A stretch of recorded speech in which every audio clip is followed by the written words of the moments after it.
تجارة خينيا عرّا لايبريري رمال قوتا كتابة دبسو ايقلتي تجارة حيو توف lakkii boosiin barbaada dhufe nama gaafadheetiin dhiyootana laayibireerii irraan dhabdu deemi ilaali naan jaanitiin bararraa dhufe atuu dubbistee yoo hayyuu nuu taate nuuf geeya hanga ammaa ati kitaaba meeqa dubbiste lakkii boo ani kitaaba namni dubbisee deebiseen dhukkeeraa dadhabee tartiibaan kaaya dalagaan seenee bar damoza naa kafalanii kolkolow namni kitaaba dubbisuuf laayibireerii dhufa ati dhukkeeraa dadhoytee tartiiba qabsiisuuf dhufta haya amma dubbii biraa dhisi maaliif na barbaadde naa himi anarra hedduun gammade hojii toltuu dalaguun lakkaa akka nama gammachiisti gammachuu kiyyaan si himuu dhufe maashaallah tujjaara keenya qaceeltee kam rabbii sii laafise hojuuma toltuu tam daleeydee akka gammadde arra ganama kanaa salaata subii booda dullacha takka ka du'aayii godhatuun dhagee maal jeeni beeta yaa rabbi ijaa hedduu nagaru humnaa dadhabadhe dalagaadha su'aa kaan taa'ee gurgura ilmoo nu kaddamtuu siin qabnu ramadaanni dhufe yaa rabbi ramadaana kana raahaadhaan nu soomansiisi maal sittoo asittiin jee harka wal qabee rabbi oggaa kadhatu garaa na nyaate namni akkanaa hedduu garaa nama nyaata wallaahi duuba hoo akkasittiin if keessatti yaa rabbi tana naasirraa cufa jeeni jedhee isa bira gattaa'ee abbaa waan amma dubbattan dhagayeetiin jira waan takka rakkatina ramadaana kana inshallah anaatu raahaan isin soomansiisa maal sittoo asittiin dalee dullee isiniif kaa'ee ganaa ilman qabnu hin jeeyina hanga lubbuun jirtan akka ilma keessa hin ilaala rabbiin walirraa nama milkeessaa kheyrumaaf na dhageessise inshallah hajji baranaallee isiniin geessa abbaa jeeni haya akkasi dullachi gammadee imimmaan ija isa huhudhee na eebisee ilma kiyya jedhee na eebisee ani akka arraatti takka gammadeen beekon lakkaa gammachuun guddoon nama gammachiisuu keessatti argamti alhamdulillah hanganaa dalagaan tiyya nama gammachiisuudha maashaallah tujjaara keenya arjaa ammallee rabbi si haa ajeesu ajaa'i ajaa gubbaan si haa hidha'u amiin amma wanniin si bira dhufeef joollee yatiimaa tadhiyoo na himte san kootu bira na geessi guyyaa arraarraa jalqabee akka abbaa ta'eetiin guddisaa hangaan lubbuun jiru tujjaara keenya anuu yatiimaa bar arrarraa eegalee ati abbaa kiyyaa jechuu rabbiin akka fedhetti namarraa jijjiira baabii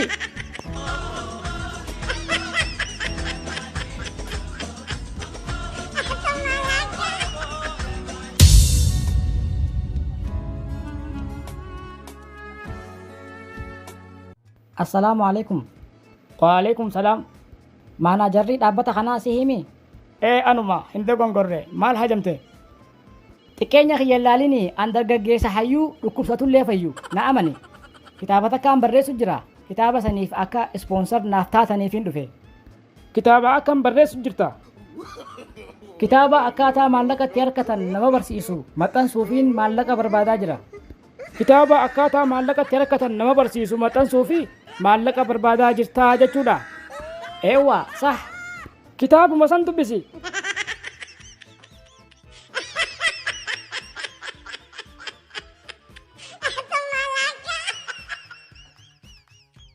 dhuftee baatii ramadaan jiinii wal jaalatanii kawallolees ofii wal gaafatanii assalaamu alaikum wa alaikum salaam maalee saqaate mana hawaalattiin deema Itoophiyaa maallaqa erguuf eenyuuf ergita mixiyoo fira kiyyaa takkaafin ergaa yatiima guddisti hay ati Itoophiyaa irraa fira ni qabdeedha anaa fi ati nama keenya irraanfachuu keessa kanuma biyya kana dhalanneef seenaami maali ati hoo firan qabdu ati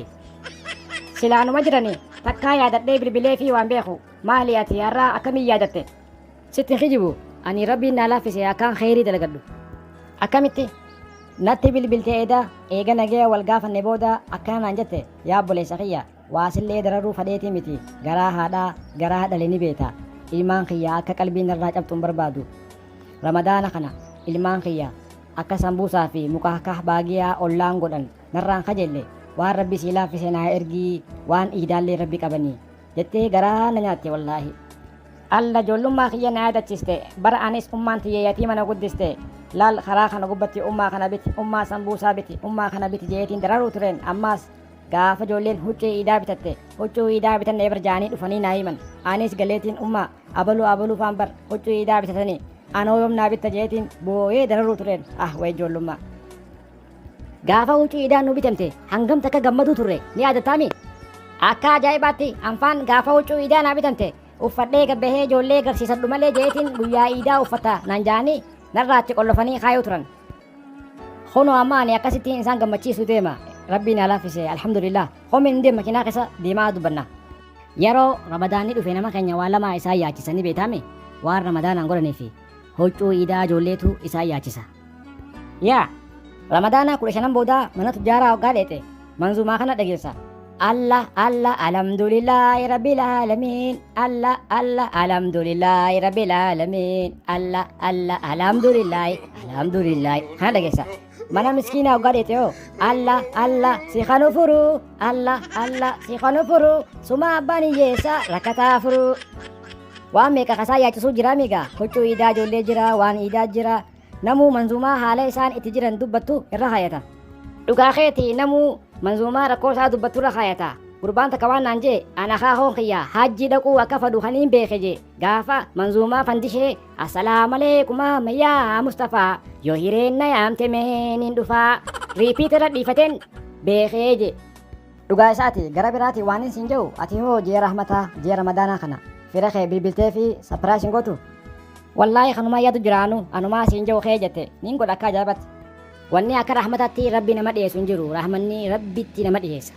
Rabbiin warra rahmata wayii godhu nu haa godhu warra rabbiin warra fira keenya barbaadee rakkataa gargaaru yatiima haadha abbaan qabne gargaaru rabbiin nu haa godhu. Rasuulli keenya sallallahu alaihi wasallam anaa fi namni yatiima manxafatee gargaaru jannata keessatti akka qubalamee walitti aanuuti je sallallahu alaihi wasallam. Rabbiin warra sanarraa nu haa godhu nu haa milkeessu. Aamin aamin. Rabbiin warra nama gammachiisu nu haa godhu. Ispeeshaalii yatiima fa'a Allah gaafa kan yaadadha. Iida takka ijoolleen gandaa huccuu iidaa bitatteetiin anis deemee galee ummaayyaa ijoolleen gandaa hundi huccuu iidaa bitattee naa bittu malee jeetiin boo'e akkasitti guyyaan iidaa ganaadha ummii siifin bitaa jettee akkasitti maallaqa na kannite deemiti libaanata naa biti hoo naan jette deemeetiin libaanatti bitee fi dhufee itti kanne akkasitti libaanata giggirra naqattee yaa quba qabaata yaa bira jiraata yaa man awwaata utin tolfonnatummaan nuu tolche utin beenatummaan nuu beeki si jettuun bira gabbahee ganda ollaa keenya seene ijoollee hiriyaa kiyyaa takkaa jira Somaalee takka akkasitti giseen isaan bira dhaqu ummaan isaanii huccuu iidaa jabuutii irraa fiddee fi itti ilaaluu jirti akkasitti bakka ulumarra dhaabbadhee isaan laalu seene hayyee akkas ijoolleen na agartee nuti huccuu iidaa bitanne laalii jaanii ol qabanii nagarsiisan akkasitti ummaan isaanii na agartee hoo seene hooyyoo naan jette lakkiin seenu jeetin didee waan hin seenu dideef miila kiyya ol qabeetiin garsiise midhaaniin deemu jira homaa rakkoon qabu seen naan jette akkasittiin seenee gattaa'e hooyyoo huccuu iidaa bitattee naan jette lakkiin bitanne ummaan tiyya ganaan naa bittiin jeen bakka homaa rakkoon hin jiru ijoollee tiyya huccuu iidaa lama lamaan bitee fi hoo dho'etteetuma kombileeta kophee wajjiin naa kannite deem galfadhu naan jette gammachuu bararaatumaan mana galee ummaayyaa hunna huccuu iidaa harka dhageetumaan irra darbeemi maashaallah billaa aleek haya akkasitti ummaan tiyyeessaa fiddee naan jette ubahin naa kanneen jeen jabuutii irraa ijoolleef huccuu iidaa tirfiin fide tanaati fudhadhu jettee naa kanniteen jeen gaafsan ummaan tiyyee gammachuu ni booche alhamdulillah yaa rabbi na furtee ilma kiyya qalbiin irraan cabsine jettee wallaahi maashaallah rabbiin du'aayee sii dhageef haadha jechuun bartabaa miti haati gammachuun sii guddoon ilmaan isii gammaduudha ilmaan isii akka qalbiin irraa cabtuun barbaadu wayya haadha moo haya duuba warra haadha qabu haadhaa yaadaaf warra haadhaa fi abbaa hin qabne jira eenyu yaadaaf yaa Allah yaa rabbi yatiima haadhaa abbaa hin qabne wakiila baasiif akka qalbiin hin cabne aamin